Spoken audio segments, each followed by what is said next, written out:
Sengezo chabangu uya odzoka zvekare uya otaura pamusoro the new currency ZIG achiti aiwa vagari vemuZimbabwe mune problem munogoda kutrusta kana kuva neconfidence neforeign currency US dollars ekune dzimwe nyika mutodza kuva neconfidence mumari yenyu, mari yenyika inosapotiwa negold. Muri Zimbabwe katibonzwa mashoko asengezo chabangu usati apinda mashoko ataura nekuti bva wasubscribe like kuti na on the bell icon nekuti pana paZFM stereo vanonyera vachiti we cannot continue using the foreign currency. Sengezo chabangu Senator Sengezo Chabangu says, for the recently introduced ZIG currency to attract demand, it is important to build confidence around the currency so that the locals find it attractive to trade with. Do mashoko anoita kona Sengezo Chabangu achiti aiwa vagari vemuZimbabwe munofanira kutova neconfidence mumari yenyu, mari yenyika inenge isapotiwa nemaminerals emunyika menyu kwete kunotrusta US dollars ekune dzimwe nyika. Achiti aiwa matrustira amunongoita US dollars ndo matrustira munofanira kungoita the new currency ZIG yemunyika menyu.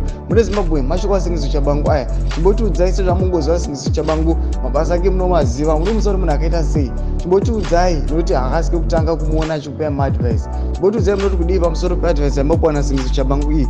Pinda mucomment section medu musangano subscribe like tinotina on the bell icon. Promotion mabvitsa nokupa pano paZVAITWA News Live.